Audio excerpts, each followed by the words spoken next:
الحمد لله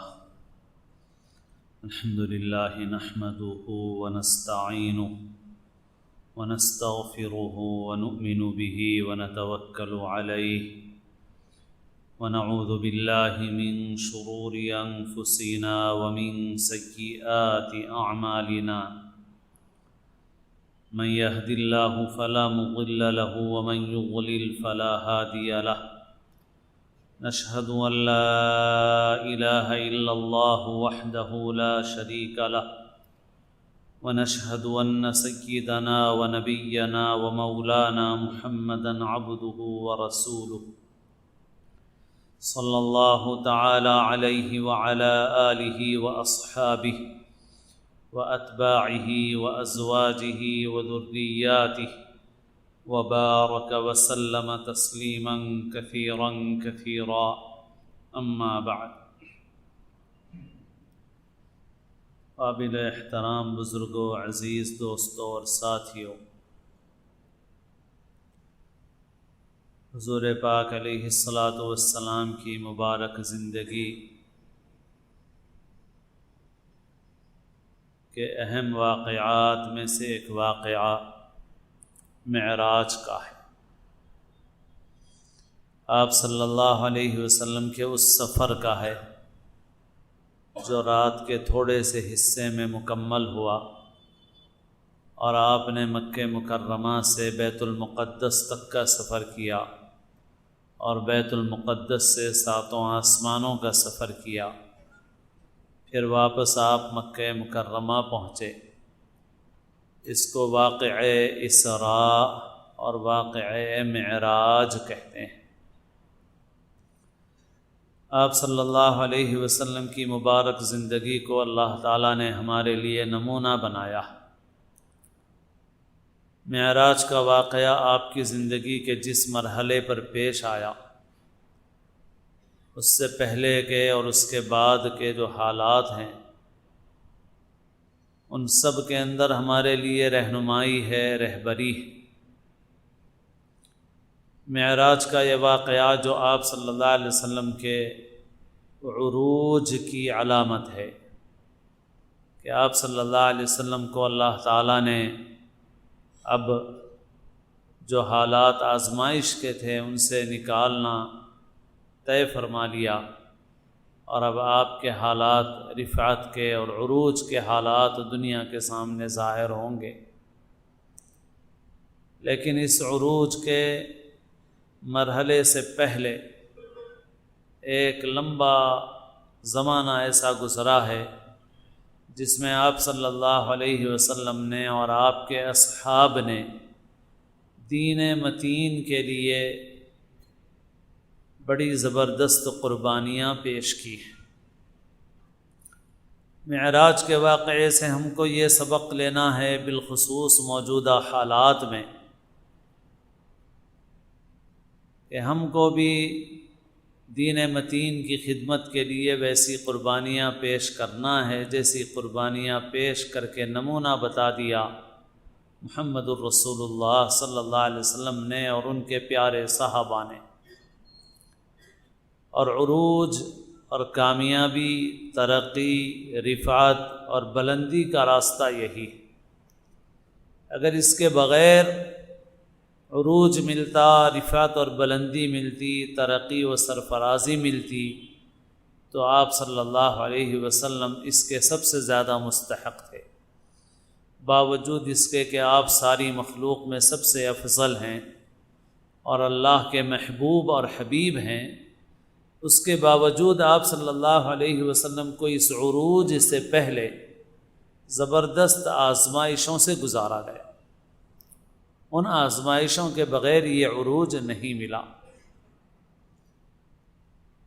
معراج سے پہلے کی معراج کا یہ واقعہ کب پیش آیا؟ تو سیرت نگاروں کے مختلف قول ہیں، لیکن ترجیح جس قول کو دی گئی ہے اس کے مطابق آپ صلی اللہ علیہ وسلم نے نزول وحی کے بعد جب دعوت کا کام شروع فرمایا اور 10 برس گزر گئے خفیہ دعوت کے اور پھر علانیہ دعوت کے ملا کر کے، اور 10 سال کے بعد آپ صلی اللہ علیہ وسلم کے خاندان میں جو آپ کے دو زبردست مددگار تھے اور اسباب کی اس دنیا میں آپ کے لیے سہارا تھے اور تسلی کا سامان تھے، یعنی حضرت خدیجۃ الکبریٰ رضی اللہ تعالی عنہا اور خواجہ ابو طالب، ان دونوں کی وفات ہو گئی، اور وہ سال آپ کی زندگی میں عام الحزن کہلایا کہ غم کا سال تھا۔ ایک طرف مکے والوں کی طرف سے ہونے والے ظلم تھے، ایذائیں تھیں اور سخت ترین حالات تھے، اور دوسری طرف یہ ہے کہ یہ دونوں ہستیاں دنیا سے رخصت ہو گئی۔ گھر میں حضرت خدیجہ تسلی کا سامان کرتی تھی، باہر کی دنیا میں حالات پیش آتے تھے تو خواجہ ابو طالب آپ کا ساتھ دینے والے بن کر سامنے آتے تھے، لیکن خواجہ ابو طالب بھی رخصت ہو گئے، حضرت خدیجہ بھی رخصت ہو گئیں، اور یہ سال آپ کا گویا غم کا سال کہلایا۔ پھر اس کے بعد آپ صلی اللہ علیہ وسلم نے طائف سفر کیا، اس امید پر کہ مکے والوں نے 10 برس میں تو بات کو قبول نہیں کیا جیسا قبول کرنا چاہیے تھا، اور کچھ لوگ ایمان لائے اور باقی مکے والوں کی اکثریت اسی عداوت اور دشمنی اور عناد اور ضد پر قائم ہے۔ ہو سکتا ہے کہ طائف کے لوگ اس بات کو قبول کر لیں۔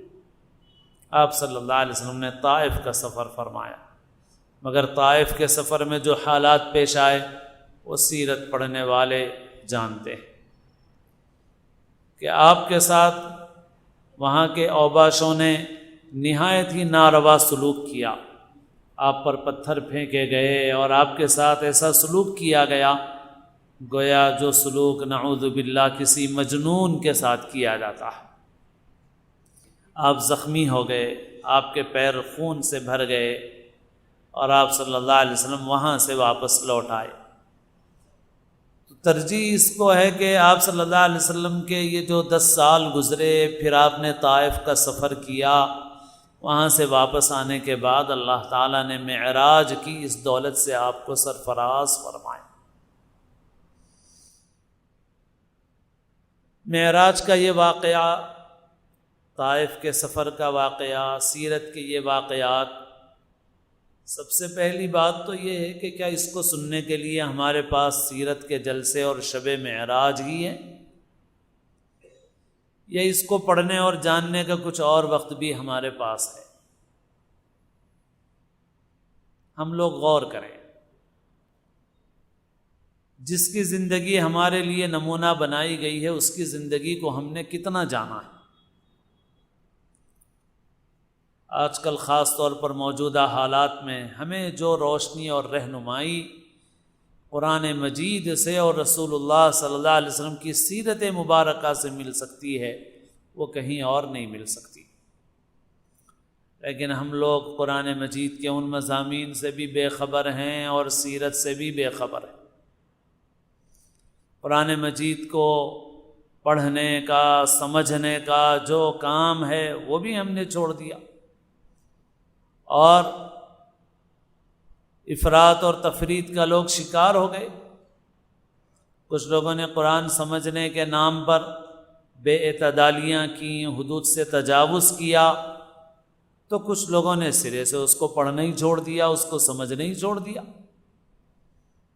حالانکہ اگر ان واقعات اور حالات کو پڑھیں گے جو خود حضور پاک علیہ الصلاۃ والسلام کی زندگی سے متعلق ہیں اور قرآن مجید نے ذکر کیے ہیں، تو ان میں ہمارے لیے بہت کچھ رہنمائی ہے، روشنی ہے، دل کو مضبوط کرنے کا سامان ہے۔ بدر کے حالات بیان کیے گئے، احد کے حالات بیان کیے گئے، خندق کے حالات بیان کیے گئے۔ ارے بھئی یہ تو قصے ہو چکے، 1400 سال گزر گئے، اور آنے والے سارے لوگوں کے لیے ان تفصیلات کی کیا ضرورت ہے؟ اللہ تعالیٰ کا کوئی کام حکمت سے خالی نہیں ہے، اس نے ان واقعات کو ذکر کیا ہے تو ایسے ہی بے وجہ نہیں ذکر کیا۔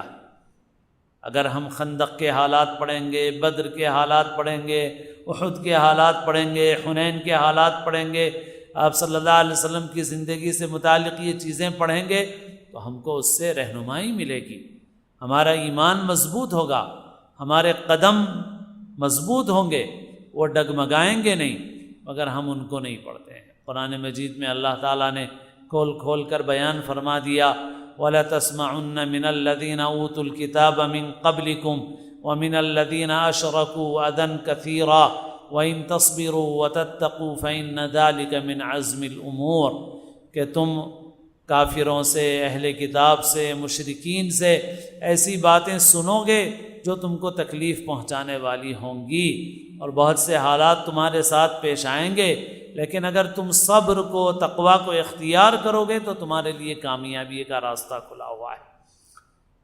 خندق کے حالات بیان کیے گئے۔ خندق کی جنگ میں ایسے سخت حالات پیش آئے تھے کہ قرآن مجید نے اس کی منظر کشی کی ہے کہ لوگوں کے کلیجے منہ کو آنے لگے تھے، اور طرح طرح کے غلط گمان لوگوں کو ہونے لگے تھے، اور کمزور ایمان والے ڈگمگا گئے تھے، اور منافقین تو یہ کہتے تھے کہ ما وعدنا اللہ ورسولہ الا غرورا، کہ جو کچھ باتیں ہوتی تھی، بڑے بڑے وعدے ہوتے تھے، سب جھوٹ تھا، دھوکہ تھا۔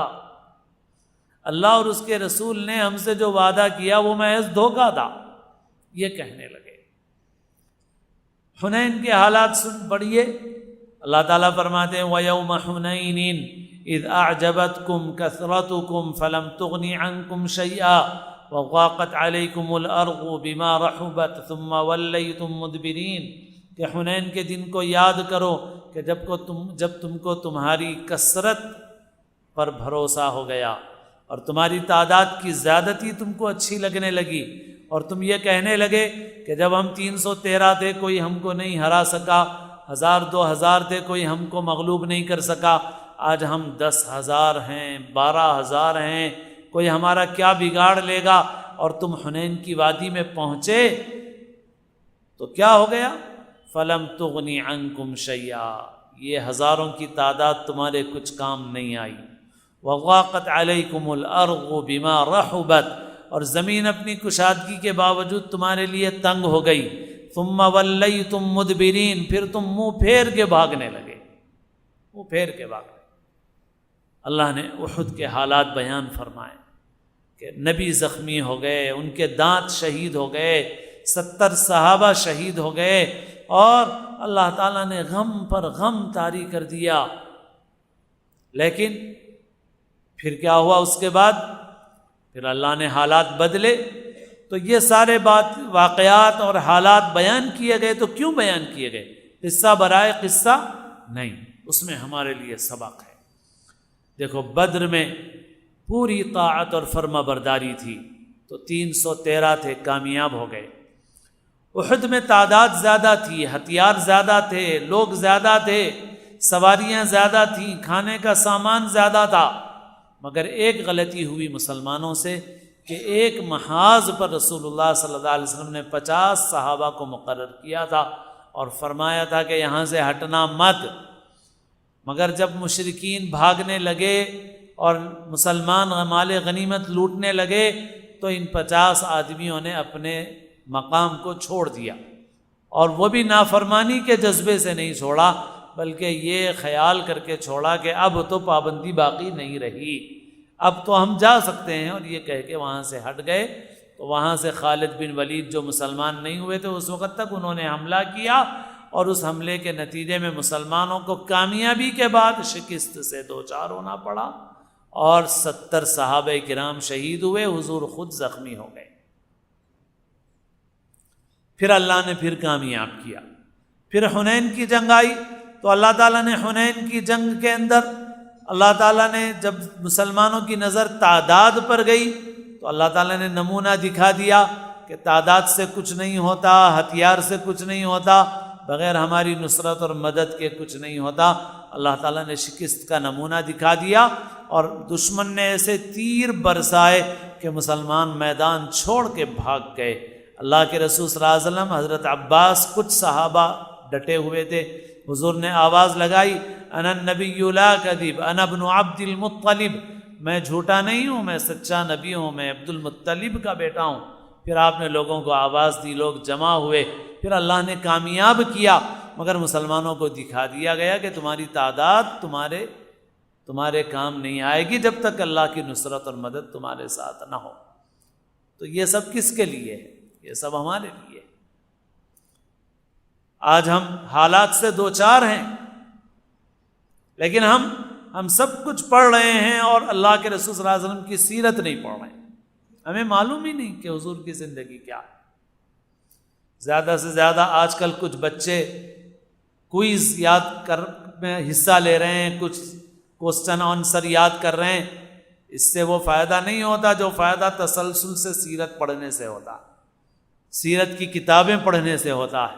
اس سے جذبات پیدا ہوتے ہیں، اس سے ایمان بنتا ہے، اس سے اپنے ایمان میں طاقت اور قوت پیدا ہوتی ہے، قربانی دینے کا جذبہ پیدا ہوتا ہے، اللہ کے رسول صلی اللہ علیہ وسلم کی معرفت بڑھتی ہے، حضور کی محبت میں اضافہ ہوتا ہے، اور آدمی قربانی دینے کے لیے اور سنت کی پیروی کے لیے تیار ہوتا ہے۔ مگر آج ہم اس کا اہتمام نہیں کرتے۔ اس وجہ سے اس موقع پر ہمیں اس کا ارادہ کرنا چاہیے، عہد کرنا چاہیے کہ ہم سیرت پاک کو پڑھیں گے۔ خالی معراج میں 1 گھنٹے کی تقریر سن لی، سال بھر میں سیرت کے عنوان پہ کچھ جلسے سن لیے، بس اس کے سوا کچھ نہیں، اس کے سوا کچھ نہیں۔ یہی ہماری محرومی کی بڑی وجہ ہے۔ جس زندگی کو اللہ نے نمونہ بنایا اسی کو ہم نے چھوڑ دیا، اسی کو ہم نہیں جانتے۔ تو بہرحال یہ ہے کہ میرے دوستو، خاص طور پر موجودہ حالات میں، یوں تو اپنے بچوں کے ایمان اور عقیدے کی حفاظت کے لیے بھی کہا جاتا ہے بچوں کو سیرت پڑھاؤ، لیکن آج کے موجودہ حالات میں بھی ہم کو سیرت پاک سے روشنی اور رہنمائی حاصل کرنا چاہیے۔ اگر ہم اللہ کے رسول صلی اللہ علیہ وسلم کی سیرت مبارکہ کو پڑھنے کا اہتمام کریں گے تو ہمارا ایمان مضبوط ہوگا اور ہمارے عزائم میں مضبوطی پیدا ہوگی اور حالات کا سامنا کرنے کی طاقت اور قوت ہمارے اندر پیدا ہوگی۔ آج ہم کمزور اسی لیے پڑھ رہے ہیں کہ ہم اس کو جانتے نہیں ہیں، وہ غذا ہمیں ملی ہوئی نہیں ہے۔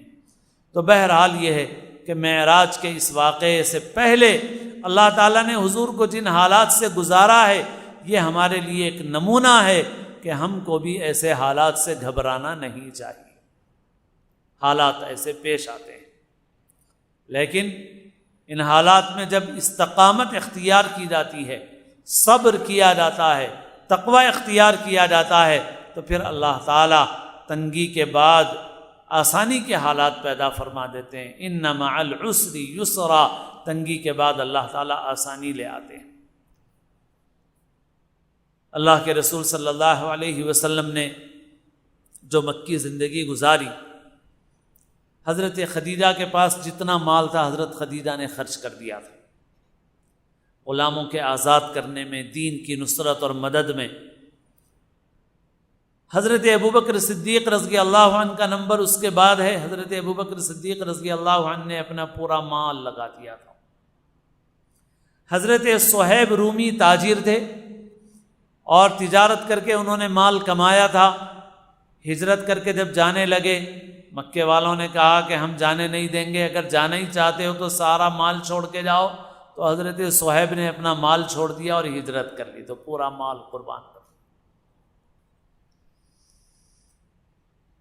صحابہ کرام نے اپنی جان سے بھی قربانیاں دیں اور مال سے بھی قربانیاں دیں، دونوں اعتبار سے قربانیاں دیں۔ حضرت عمار، حضرت یاسر، حضرت سمیہ شہید ہوئے۔ صحابہ کرام کو ہجرت کر کے حبشہ جانا پڑا، مار پیٹ برداشت کرنا پڑا۔ کبھی حضرت ابو ذر کو صحن حرم میں پیٹا جا رہا،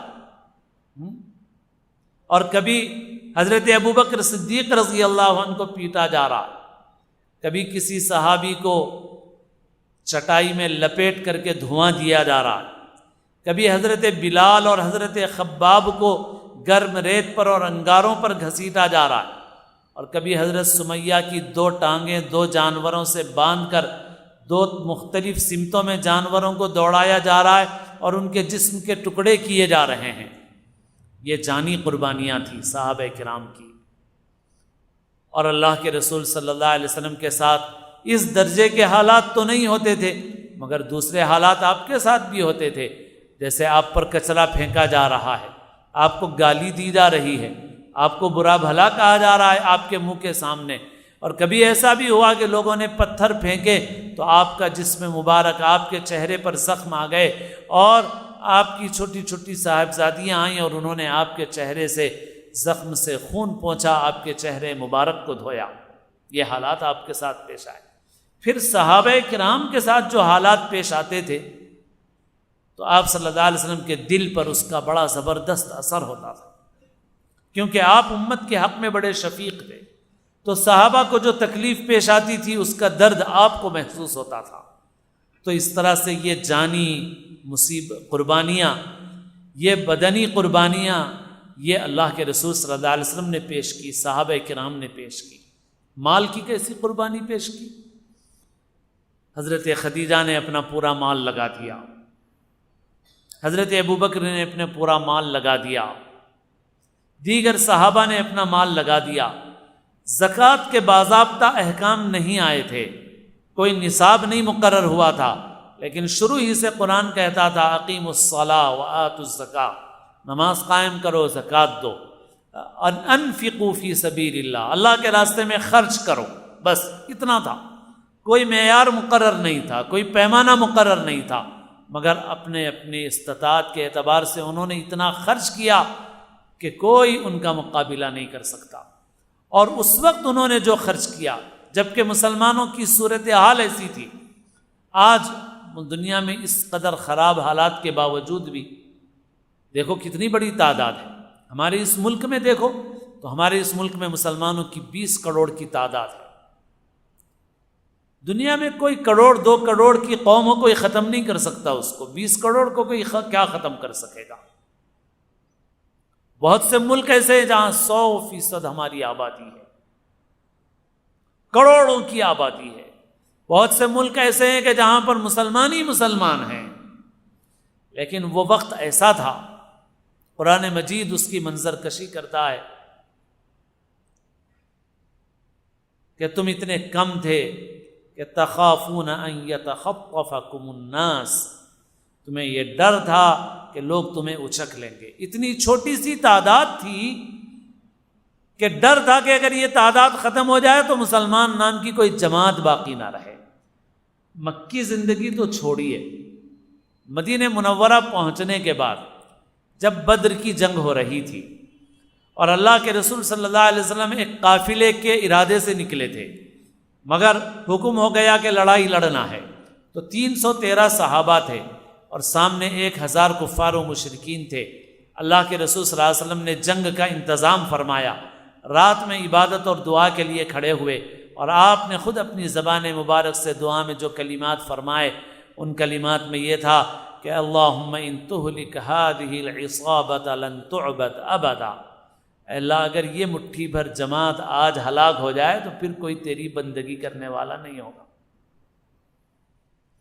یعنی اس وقت بھی صورتحال ایسی تھی کہ مسلمانوں کی تعداد اتنی کم اور پوری دنیا میں گھیرا ان کے اوپر اتنا تنگ کہ اگر یہ جماعت ختم کر دی جائے تو پھر کوئی مسلمان باقی رہنے والا نہیں ہے۔ اسی وجہ سے اس وقت جنہوں نے قربانی دی، بعد میں آنے والا کوئی ان کے برابر نہیں ہو سکتا۔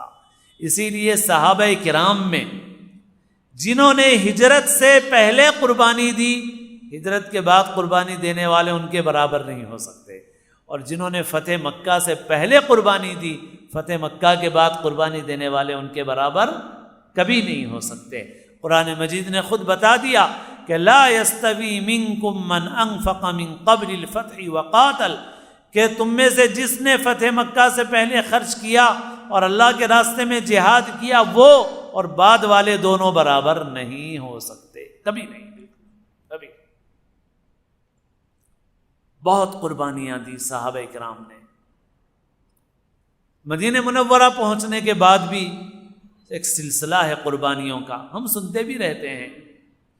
مدینہ منورہ پہنچنے کے بعد ہجرت کر کے یہ ہوا تھا، آپ مکے والوں کے شکنجے سے تو نکل گئے تھے، مگر مدینہ منورہ پہنچنے کے بعد اطمینان نہیں تھا، پوری طرح سے مستقل جھڑپیں تھیں، مکے کے لوگ آ کے طرح طرح سے حملے کرتے تھے، سازشیں کرتے تھے، اور اس کا عروج، اس کا آخری اسٹیج اس وقت تھا جب خندق کی جنگ پیش آئی۔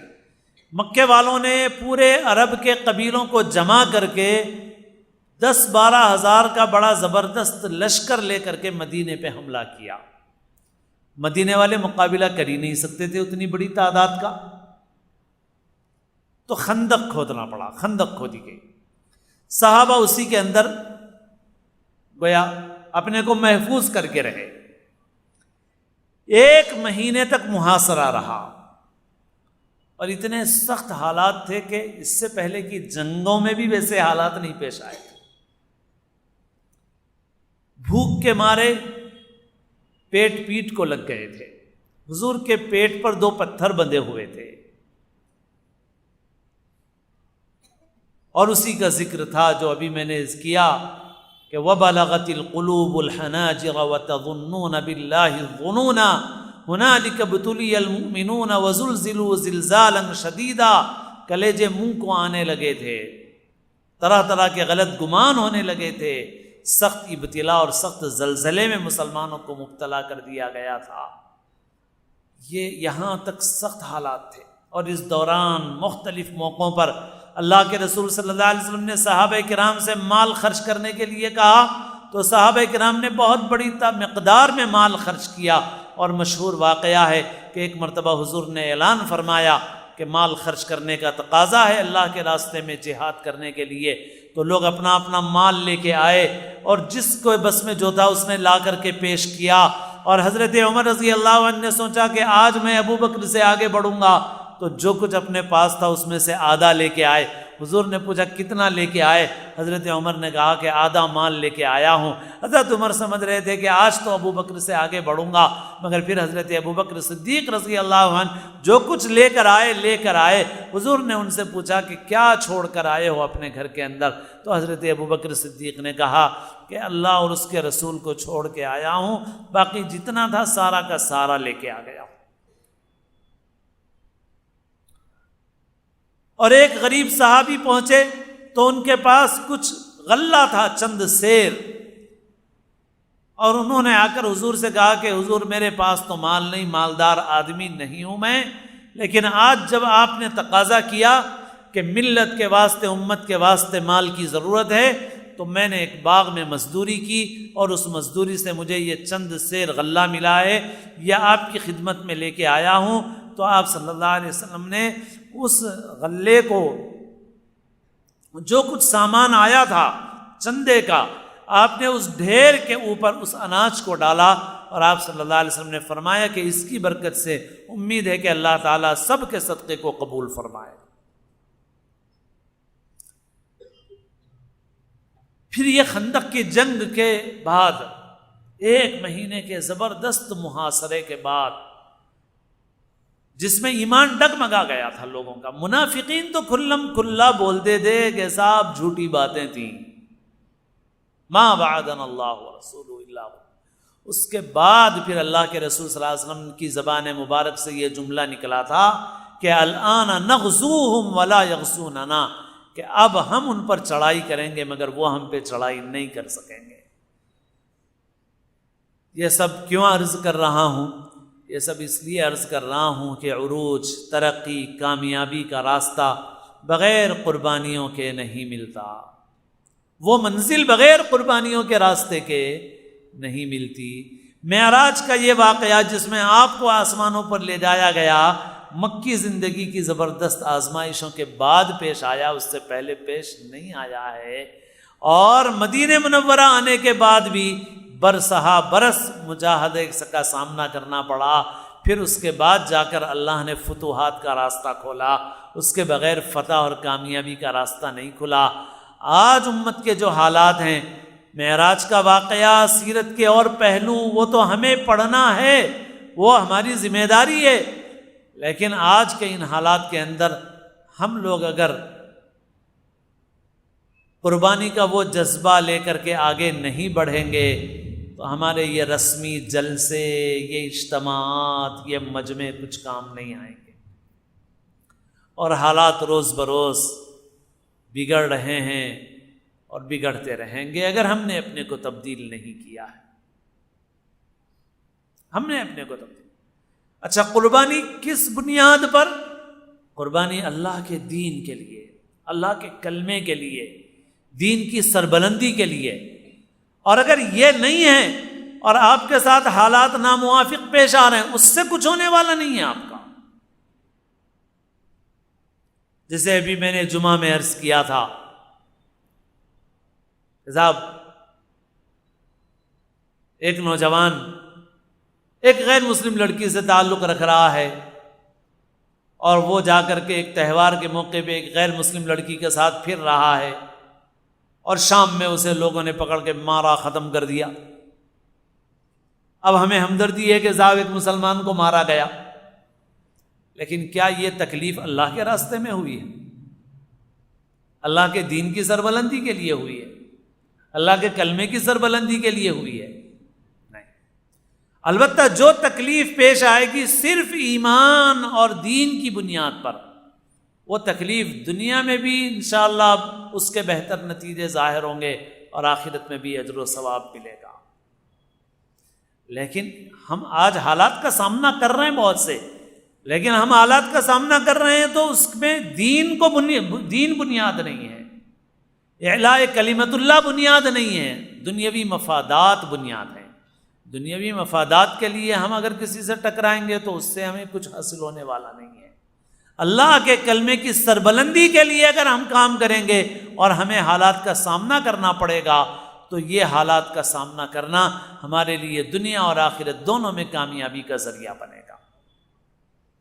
آج کے جو موجودہ حالات ہیں میرے دوستو، یہ حالات رسمی جلسوں کے نہیں ہیں. یہ حالات ایسے ہیں کہ بہت شدید تقاضا ہے ہم سے کہ ہم اپنی زندگی کا رخ تبدیل کریں، ہم اللہ کے لیے قربانی دیں، اپنی جان کی، اپنی عزت کی، اپنی آبرو کی، اور اپنے مال کو بھی لگائیں اللہ کے راستے میں. اگر اس کی اہمیت نہ ہوتی، آج مسلمان بس 2-2.5% زکوٰۃ نکال کے سمجھتا ہے کہ ہم نے کام کر دیا. تو صحابہ کرام نے تو صرف اتنا نہیں کیا تھا، جو کچھ تھا سب لگا دیا انہوں نے، سب لگا دیا. آج حالات پھر اسی کے متقاضی ہیں. آج حالات ہم سے کچھ تقاضا کر رہے ہیں. اگر ہم نے ان حالات کے تقاضوں کو نہیں سمجھا اور اپنی زندگی کے رخ کو تبدیل نہیں کیا تو ہمارے یہ اجتماعات، یہ جلسے بس ایک بے جان جسم کی طرح ہیں. اس سے کچھ ہمارے اندر فائدہ، کوئی تبدیلی نہیں ہونے والی ہے، کوئی فائدہ ہم کو ہونے والا نہیں ہے. اس وجہ سے میرے دوستو، آج کے اس موقع پر میں عرض کروں گا، سیرت پاک پڑھنے کا اہتمام کیجیے. بہت اہتمام سے پڑھیے سیرت مبارکہ. بڑی کتابیں پڑھیے. اردو میں پڑھنے والے اردو پڑھیں، انگریزی میں پڑھنے والے انگریزی میں پڑھیں. پہلے چھوٹی کتابیں پڑھیے، پھر بڑی کتابیں پڑھیے. آپ کا جو لیول ہو اس کے اعتبار سے پڑھیے اور آگے کی چیزیں پڑھیے.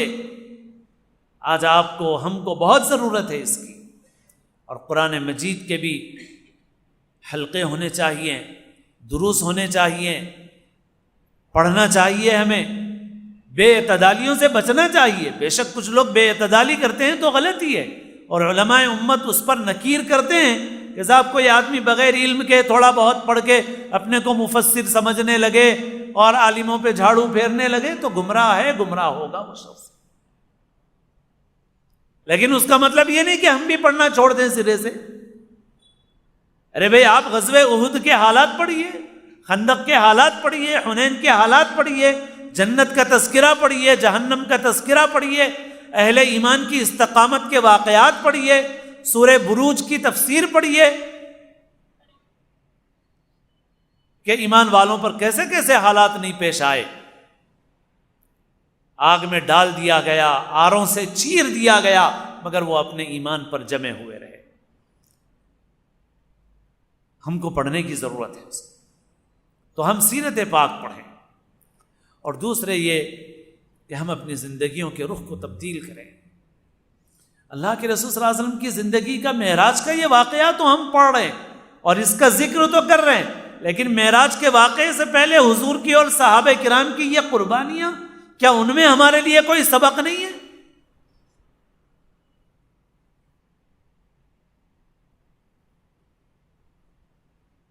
ان کا سبق لو، وہ ضرورت ہے، وہ سبق پڑھے بغیر یہ اس سبق کا کوئی نتیجہ آپ کو نہیں مل سکتا۔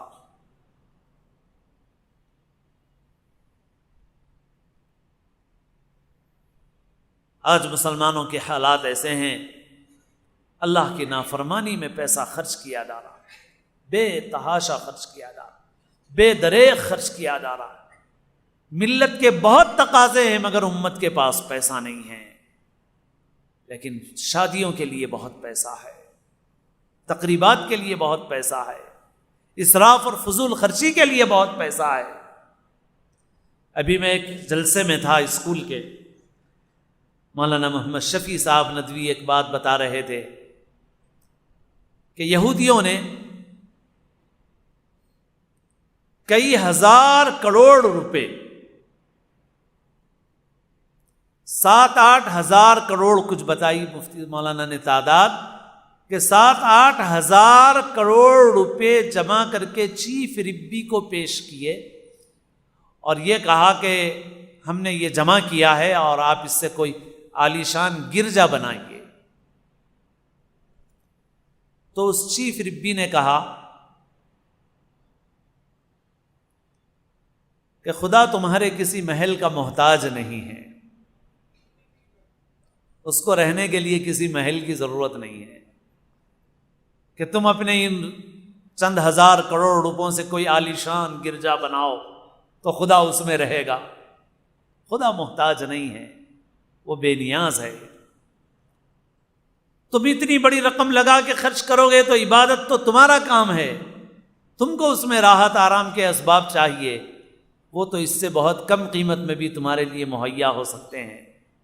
تو انہوں نے چیف ربی سے کہا کہ ٹھیک ہے، آپ جس کام میں چاہیں اس پیسے کو لگائیں۔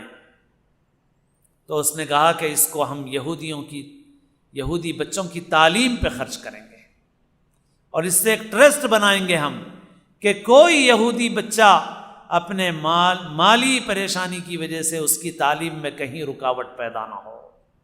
انہوں نے کہا ٹھیک ہے۔ آج انہوں نے خرچ کیا اس کے اوپر۔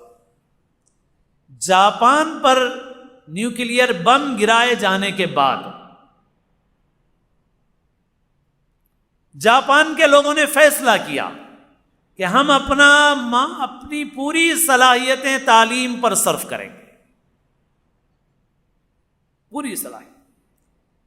حالانکہ ان کے اوپر ایک ایسا حادثہ پیش آیا تھا کہ ہمتیں پست ہو جائیں اور ٹوٹ جائیں بالکل، مگر انہوں نے ایک نئے عزم و ہمت کے ساتھ فیصلہ کیا اور پھر اس کے بعد انہوں نے اپنی پوری قوم کو تعلیم پہ لگایا اور سب سے زیادہ مال انہوں نے تعلیم کے میدان میں خرچ کیا، سب سے زیادہ مال۔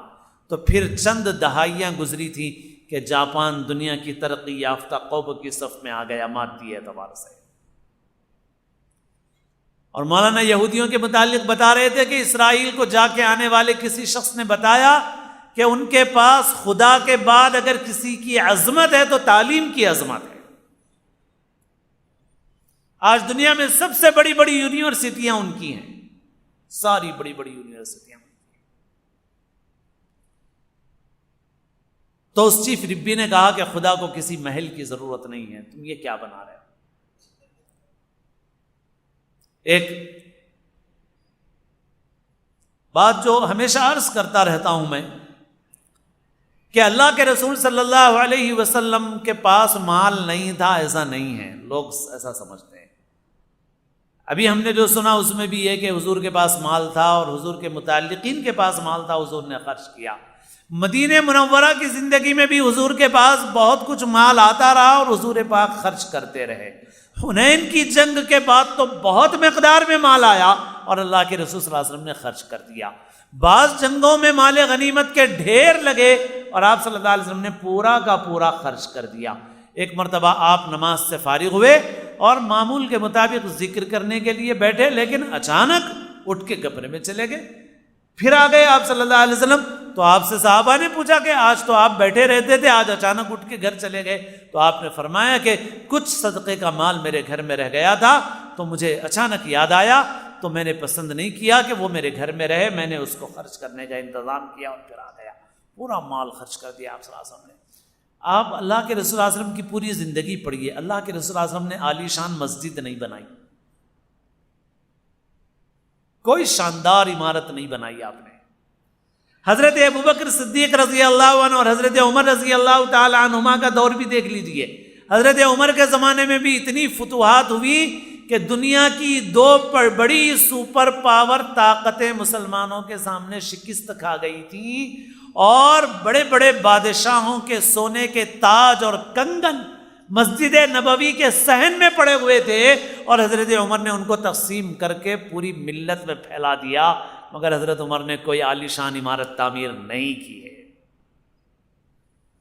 مسجد نبوی کی جو تعمیر و تزئین کا زیادہ کام ہوا وہ حضرت عثمان غنی رضی اللہ عنہ کے دور میں ہوا، حضرت عمر رضی اللہ عنہ کے دور میں بھی زیادہ کام نہیں ہوا اس کا۔ کہاں خرچ کیا مال اللہ کے رسول صلی اللہ علیہ وسلم نے؟ افراد پر خرچ کیا، افراد پر خرچ کیا۔ میں حیدرآباد کی زندگی بھی کہتا ہوں کہ میں حیدرآباد کی زندگی، میں 9-10 سال کا تھا تو اس وقت میں نے شعور کے ساتھ دیکھا حیدرآباد کے مسلمان پریشان تھے، نوکریاں ختم ہو رہی تھیں۔ آپ کی لال ٹکری ہو، ملے پلی ہو، CIB کے کوارٹرز تھے، یہ بلڈنگیں نہیں تھیں، اور رہنے والے پریشان تھے۔ اللہ نے باہر سے پیسہ دیا، مگر مسلمانوں نے صرف 2 چیزوں میں لگایا، ایک شادیوں اور تقریبات پر، دوسرے عمارتوں پر، چونے مٹی پر، جس کو حضور نے بدترین مصرف بتایا۔ آج عیسائی کام کر رہے ہیں۔ میں آپ سے کوئی ایسی بے بنیاد کمزور باتیں نہیں بیان کر رہا ہوں، ہم دوروں پہ تقریروں کے لیے جاتے رہتے ہیں، رائل سیما میں، آندھرا میں۔ عیسائیوں کا اتنا کام ہے کہ کچھ پوچھئے مت، کچھ مت پوچھئے آپ، کوئی تقابل نہیں ہے ہمارے کام سے ان کے کام کا۔ آپ ایک گاؤں میں جائیے اور دیکھیے کہ عیسائیوں کا یہ گرجا ہے، چرچ ہے، پوچھئے آپ کتنے میں بنا، تو آپ کو معلوم ہوگا کہ یہ چرچ 2 لاکھ روپے میں بنا۔ میں آپ سے سچ کہتا ہوں، آپ اس گاؤں میں جا کے تحقیق کر لیجئے کہ گاؤں کے لوگوں پہ مشنری والوں نے کتنا خرچ کیا، تو آپ کو ملے گا کہ 10 لاکھ خرچ کیے فرٹیلائزر کے لیے، علاج کے لیے، بیماروں کے لیے، فلاں کام کے لیے، آپ کو ملے گا۔ مگر مسلمانوں کا حال یہ ہے۔ ابھی ایک مظفر نگر کے آئے تھے تو بول رہے تھے کہ 1.5 کروڑ کی مسجد ہے، تو میں نے کہا کہ اللہ کے رسول صلی اللہ علیہ وسلم نے تو ارشاد فرمایا ما امرت بتشیید المساجد، حضور کا صاف ارشاد ہے، مجھے عالی شان مسجدیں بنانے کا حکم نہیں دیا گیا۔ اللہ کے رسول صلی اللہ علیہ وسلم نے فرمایا کہ ایک زمانہ ایسا آئے گا قیامت کے قریب کہ لوگ عالی شان مسجدیں بنا کے ایک دوسرے پر فخر اور مقابلہ کریں گے، اور اللہ کے رسول صلی اللہ علیہ وسلم نے فرمایا کہ ایک زمانہ ایسا آئے گا کہ مسجدیں عمارتوں کے اعتبار سے شاندار ہوں گی مگر ہدایت سے ویران ہوں گی۔ مساجدہم عامرۃ وہی خراب من الہدی۔ میں نے کہا مجھے اچھی طرح اندازہ ہے کہ 1.5 کروڑ کی مسجد تو بنے گی مگر امام کو 15,000 نہیں دے سکیں گے آپ انشاءاللہ، جو آپ کی صورتحال ہے۔ ایک مسلمان سے کہو کہ ایک گاؤں میں مسجد بنانا ہے، 60,000 روپے میں بن جائے گی، ٹین شیڈ ڈالو، چھوٹی سی مسجد، 4-8 گھر ہیں گاؤں میں، تو ایک مسلمان کہتا ہے نہیں ہم ہمارے والدین کے لیے سوچ لیے تھے مسجد بنانا ہے، بلکہ انشاءاللہ 6 لاکھ روپے کی مسجد بنائیں گے ہم لوگ۔ بہت اچھا، ماشاءاللہ، اللہ قبول فرمائے۔ 6 لاکھ کی مسجد بن جائے گی مگر 6,000 امام کی تنخواہ نہیں نکلے گی، 6,000 امام کی تنخواہ نہیں نکلے گی۔ یہ پورا حال ہے ملت کا۔ ہم تو یہ تقریروں کے عنوان سے جو پھرتے رہتے ہیں نا، آنکھوں سے دیکھتے رہتے ہیں، ہم دیکھتے رہتے ہیں۔ ایک ایک گاؤں میں جاؤ، ایک ایک دیہات میں جاؤ، ایک ایک قصبے میں جاؤ۔ میں رائل سیما کے ایک مدرسے میں گیا، انہوں نے کہا اس مدرسے کے بازو مسلمانوں کا گھر ہے، ایک ہی لگا ہوا گھر ہے، اور عیسائیوں نے قرضہ دیا ہے، اور عیسائی ہفتے میں ایک مرتبہ آ کے اس مسلمان گھر میں بائبل کی تعلیم کر کے جاتے ہیں۔ مدرسے والے کیا کریں گے؟ مدرسوں کی تنخواہ نکلنا مشکل ہے ان کو، تو اور کیا کریں گے؟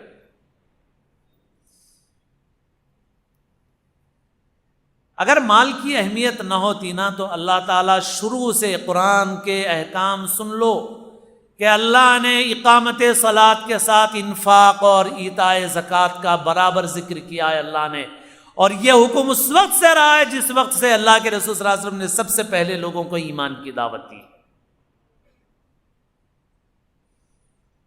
اللہ نے اسے ذریعہ بنایا دنیا میں کام کا، اور آج دنیا میں دوسرے لوگ اس پیسے کو شعور کے ساتھ استعمال کر رہے اور ہم بے شعوری کے ساتھ اڑا رہے، اور یہ کوئی معمولی چیز نہیں ہے۔ یہ اللہ کے رسول صلی اللہ علیہ وسلم نے اس امت کے متعلق فرمایا کہ ہر امت کے لیے ایک امتحان ہے، میری امت کا امتحان مال ہے،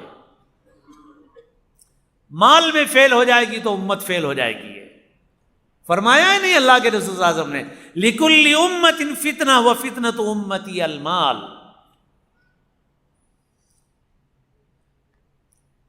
یہ مسلمان چونے مٹی پہ خرچ کرنے کی قیمت جانتا ہے، افراد پہ خرچ کرنے کی قیمت نہیں جانتا۔ میرے دوستو، اس وقت حالات کا تقاضا ہے کہ ہم اپنی زندگیوں کو تبدیل کریں اور اپنی جانی، بدنی اور اپنی مالی صلاحیتیں اللہ کے دین کے لیے استعمال کریں۔ یہی ایک راستہ ہمارے لیے عروج کا ہے، رفعت اور بلندی کا ہے، ترقی اور کامیابی کا ہے، اس کے سوا کوئی راستہ نہیں ہے۔ اور اللہ کے رسول صلی اللہ علیہ وسلم کی زندگی میں صرف معراج ہم پڑھیں گے اور معراج سے پہلے کے پورے سبق چٹ، تو اس سے نہیں ملنے والا ہے۔ ہمیں معراج سے پہلے کی زندگی بھی پڑھو، معراج کے بعد کی زندگی بھی پڑھو، اور خالی یہ جلسے نہیں بلکہ سیرت مبارکہ کو پڑھنے کا اہتمام کرو، قرآن مجید کو پڑھو، قرآن مجید میں تذکیر سے متعلق جتنے مضامین ہیں ان کو پڑھو۔ اپنے ایمان کو مضبوط کرنا ہے اور اپنی زندگی کو صحیح رخ کے اوپر ڈالنا ہے تو ہمیں قرآن اور سیرت سے اپنا تعلق مضبوط کرنا پڑے گا۔ بس اب اخیر میں معراج میں اللہ کے رسول صلی اللہ علیہ وسلم جو حکم لے کے آئے نماز کا، اس سے متعلق کچھ بات عرض کر دیتے ہیں۔ ہمارے ایک بزرگ حضرت شاہ عبد الغنی صاحب پھول پوری رحمۃ اللہ علیہ گزرے ہیں، بہت بزرگ اللہ والے آدمی تھے۔ حضرت شاہ عبد الغنی صاحب پھول پوری رحمۃ اللہ علیہ فرماتے تھے کہ اگر مسلمان دو کام کریں تو میں ضمانت لیتا ہوں کہ مسلمانوں کے حالات بدل جائیں گے۔ ایک یہ کہ مسلمان اپنی ظاہری صورت سنت کے مطابق بنائیں، جس سے دیکھنے سے معلوم ہو جائے کہ یہ مسلمان ہیں۔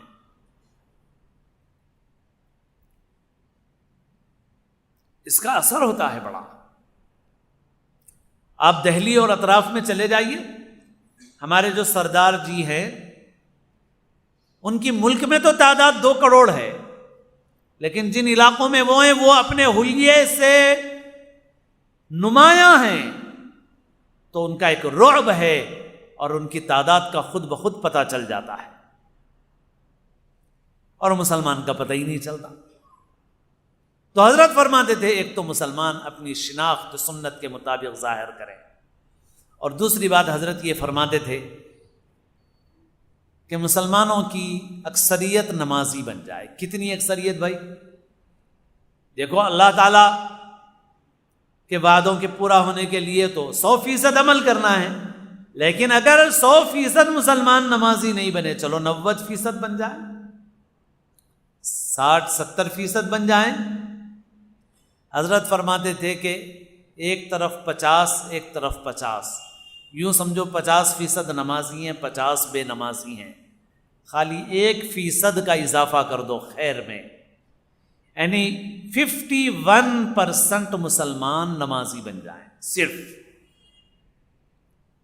60, 70, 90 نہیں، صرف 51% مسلمان نمازی بنے، ختم۔ تو میں ضمانت لیتا ہوں کہ مسلمانوں کے حالات بدل جائیں۔ کتنے فیصد مسلمان نمازی ہیں بھائی؟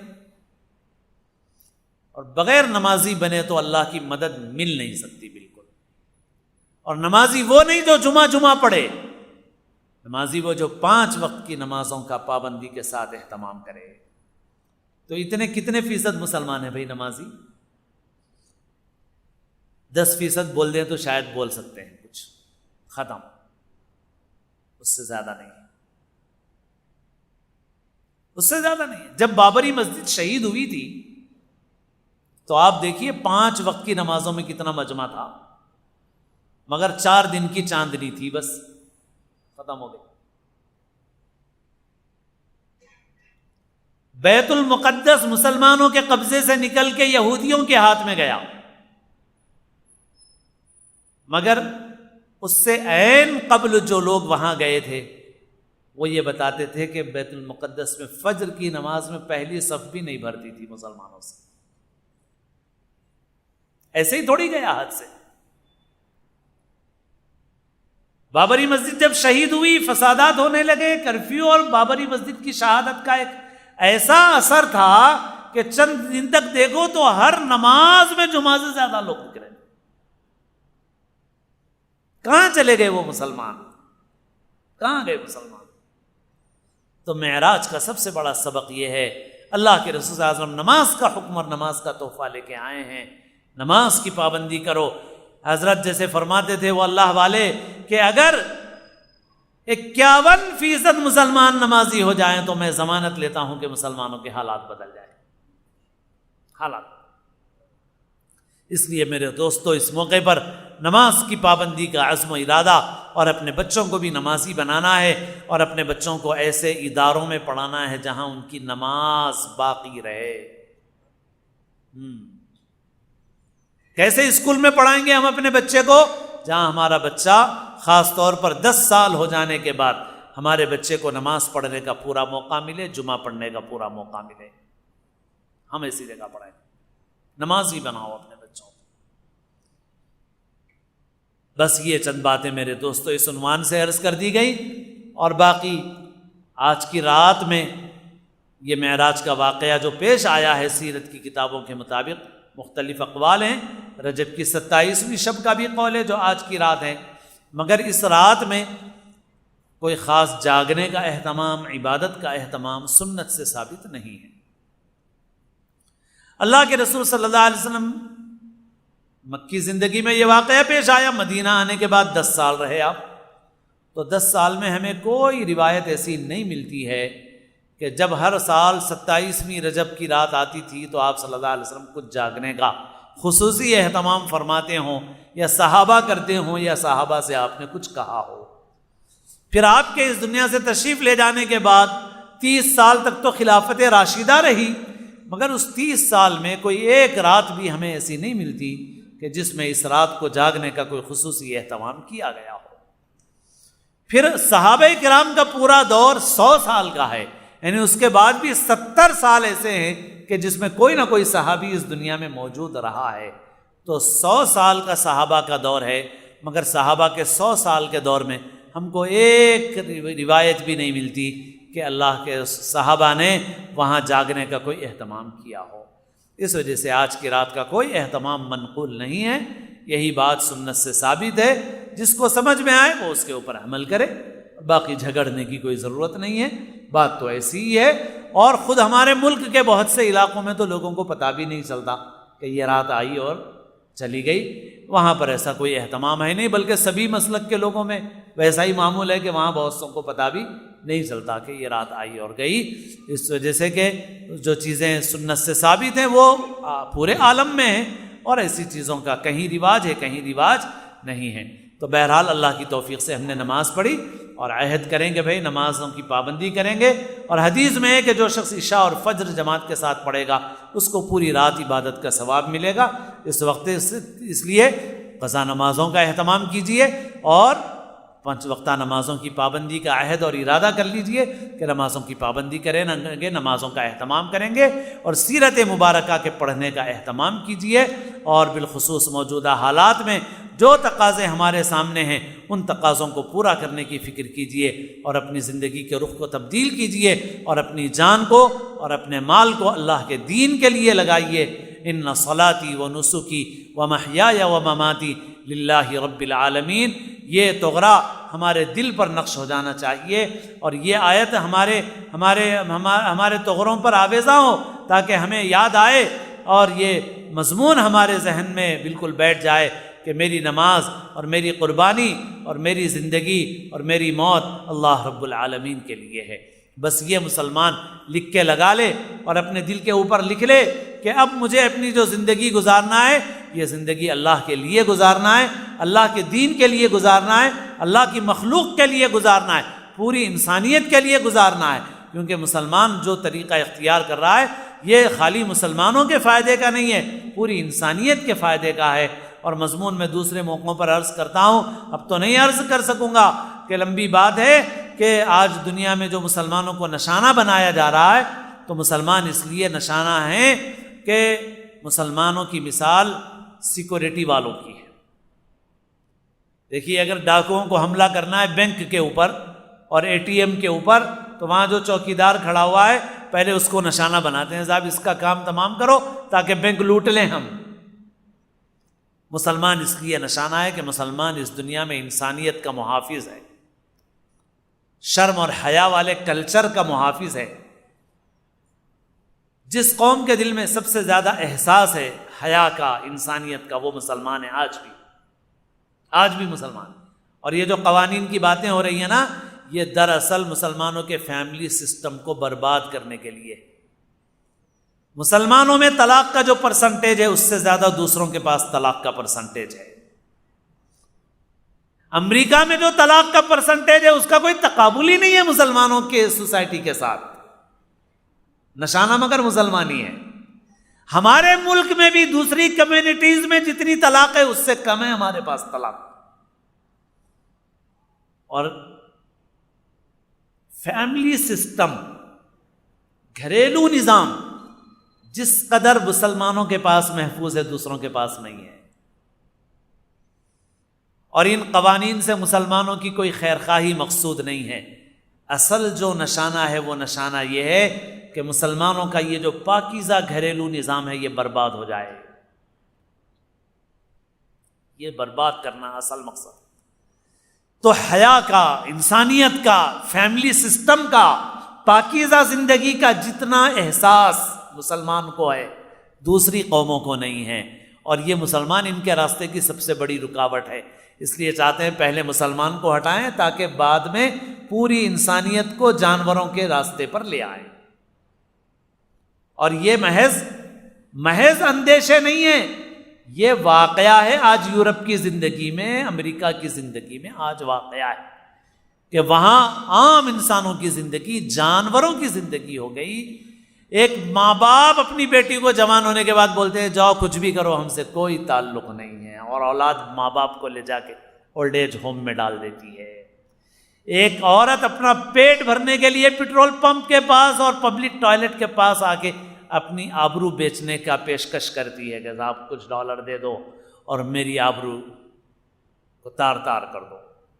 یہ وہاں کی زندگی انہی قوانین کے نتیجے میں ہے جن کو آپ عورت کی حفاظت کے قانون بولتے ہیں، عورت کی برباد.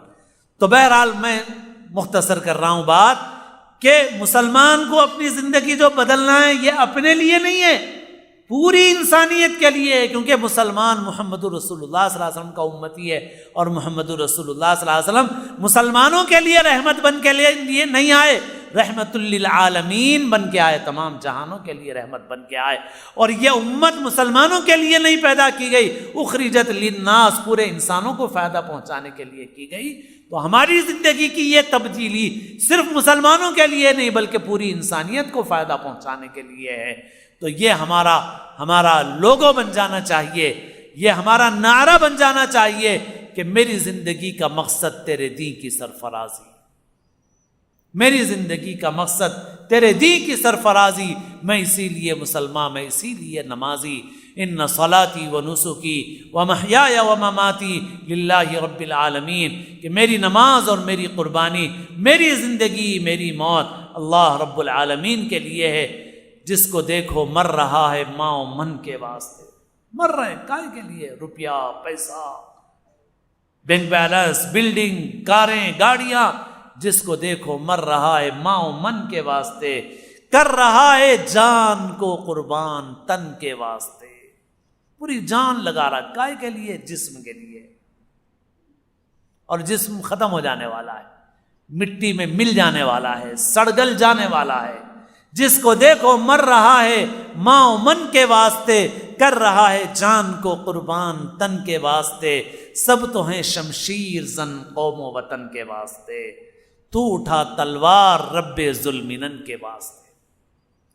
سب لوگ لڑائی میں مشغول ہیں قوم اور وطن کے لیے، مگر تو تلوار اٹھا رب ذوالمنن کے واسطے، اللہ کے لیے اور اللہ کی مخلوق کو فائدہ پہنچانے کے لیے، کیونکہ مسلمان وہ ہے جو اللہ کی ساری مخلوق کو نفع پہنچاتا ہے۔ سب تو ہیں شمشیر زن قوم و وطن کے واسطے، تو اٹھا تلوار رب ذوالمنن کے واسطے۔ تو میرے دوستو، آج کے اس موقع پر صاحب معراج صلی اللہ علیہ وسلم کی زندگی کو پڑھنے کا عہد کریں۔ خالی نام لینا کافی نہیں، نام لیتے لیتے جوانی گزر گئی اور صاحب معراج کی زندگی نہیں پڑھی۔ بہت نام لے رہے ہیں اور شب معراج میں آتے آتے 25 برس گزر گئے، سیرت کچھ بھی نہیں پڑھی، 100 صفحے بھی نہیں پڑھے سیرت کے۔ تو آج طے کرو کہ صاحب معراج صلی اللہ علیہ وسلم کی زندگی کو پڑھو گے تاکہ معراج کو بھی پہچانو اور صاحب معراج کو بھی پہچانو، اور معراج یعنی عروج اور ترقی کا راستہ بھی پہچانو کہ وہ ان کے سوا کسی اور کے پاس نہیں ہے، وہیں سے ملنے والا ہے، کہیں اور سے ملنے والا نہیں ہے۔ کسی اور راستے پہ جا کے کبھی کامیاب نہیں ہو سکو گے، وہی ایک کامیابی کا راستہ ہے۔ اللہ تعالیٰ اپنے فضل و کرم سے مجھے آپ کو سب کو صحیح دین کا علم نصیب فرمائے، صحیح سمجھ نصیب فرمائے، حالات کا صحیح احساس نصیب فرمائے۔ اور یہ دور جو دجال کا دور ہے، جس میں دوست کو دشمن کو پہچاننا مشکل ہو گیا ہے، دشمن کو لوگ دوست سمجھ رہے ہیں، دوست کو دشمن سمجھ رہے ہیں، فائدہ پہنچانے والے کو اپنا دشمن سمجھ رہے ہیں، نقصان پہنچانے والے کو اپنا دوست سمجھ رہے ہیں۔ جھوٹ اتنا بولا جا رہا ہے کہ جھوٹ کو لوگ سچ سمجھ رہے ہیں، سچ اتنا دبا ہوا ہے کہ لوگ اس کو جھوٹ سمجھ رہے ہیں۔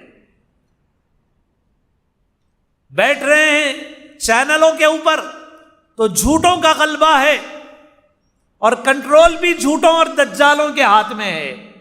تو معلوم ہو رہا ہے کہ جھوٹے اچھے ہیں اور معلوم ہو رہا ہے کہ سچے برے لوگ ہیں۔ آج کے اس دور میں اللہ تعالی ہمیں، جیسے حدیث میں اللہ کے رسول صلی اللہ علیہ وسلم نے دعا سکھائی، اللہم ارینی الاشیاء کما ہی، اے اللہ چیزوں کی حقیقت دکھا دیجئے۔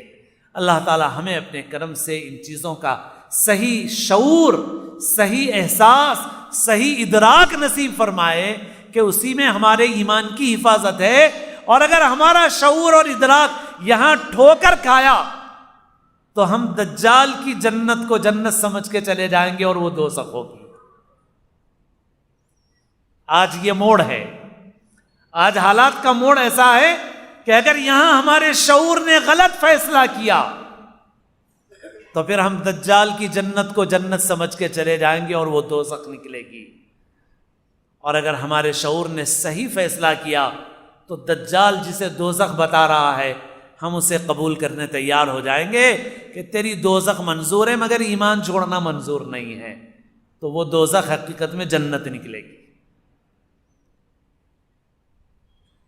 اس لیے نازک موقع ہے، یہ ڈگمگا رہے ہیں لوگ، نوجوان بچے ڈگمگا رہے ہیں، نوجوان لڑکیاں ڈگمگا رہی ہیں، مسلمان عورتیں ڈگمگا رہی ہیں، اور دجال کے فریب میں آ رہی ہیں، اور دجال کی جنت کو حقیقت میں جنت سمجھ رہی ہیں، حالانکہ وہ دوزخ ہے۔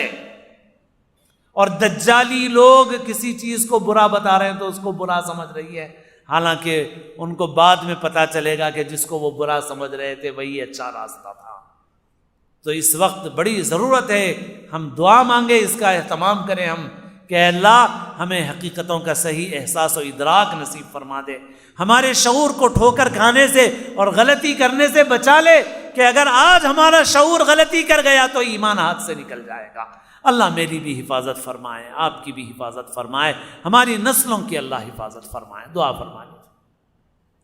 الحمدللہ رب العالمین الرحمن الرحیم مالک یوم الدین والصلاة والسلام علی سید الانبیاء والمرسلین یا رب لک الحمد کما ينبغی لجلال وجهک وعظیم سلطانک یا رب صل وسلم دائما ابدا علی حبیبک خیر الخلق كلهم ربنا ظلمنا انفسنا وإن لم تغفر لنا وترحمنا لنكونن من الخاسرين ربنا آتنا في الدنيا حسنة وفی الآخرۃ حسنہ وقنا عذاب النار۔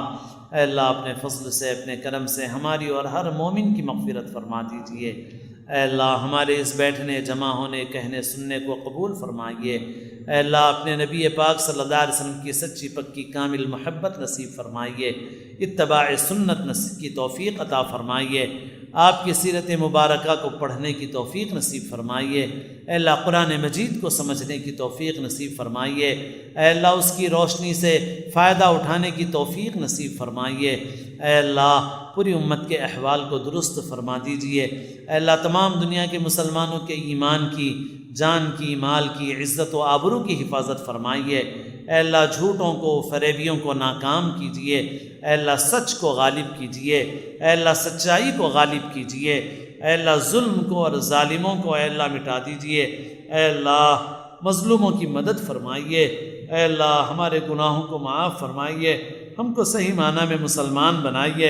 اے اللہ پورے دین پر عمل کرنے کی توفیق نصیب فرمائیے، دین کا نمونہ اپنے عمل سے لوگوں کے سامنے پیش کرنے کی توفیق نصیب فرمائیے۔ اے اللہ تمام دنیا کے مسلمانوں کی ہر طرح سے حفاظت فرمائیے۔ اے اللہ ہمارے بیماروں کو صحت کاملہ عاجلہ مستمرہ عطا فرمائیے، پریشان حالوں کی پریشانیوں کو دور فرمائیے، مقروضوں کے قرضوں کی ادائیگی کے غیب سے اسباب پیدا فرمائیے، بے نکاحوں کو مناسب رشتے عطا فرمائیے اور سادگی کے ساتھ شریعت کے احکام کے مطابق نکاح کی توفیق نصیب فرمائیے۔ اے اللہ ہر خیر نصیب فرمائیے، ہر شر سے ہماری حفاظت فرمائیے، ہم سب کو اپنے اپنے وقت پر حسن خاتمہ نصیب فرمائیے۔ ہماری دعاؤں کو محض اپنے فضل و کرم سے سرور عالم سیدنا محمد الرسول اللہ صلی اللہ علیہ وسلم کے صدقے و طفیل میں قبول فرمائیے۔ یا رب صلی وسلم دائما ابدا علی حبیبک خیر الخلق کلہم، جزا اللہ عنا سیدنا و مولانا محمد ما هو اہلہ صلی اللہ علیہ وسلم۔ سبحان ربک رب العزت عما یصفون وسلام علی المرسلین والحمد للہ رب العالمین۔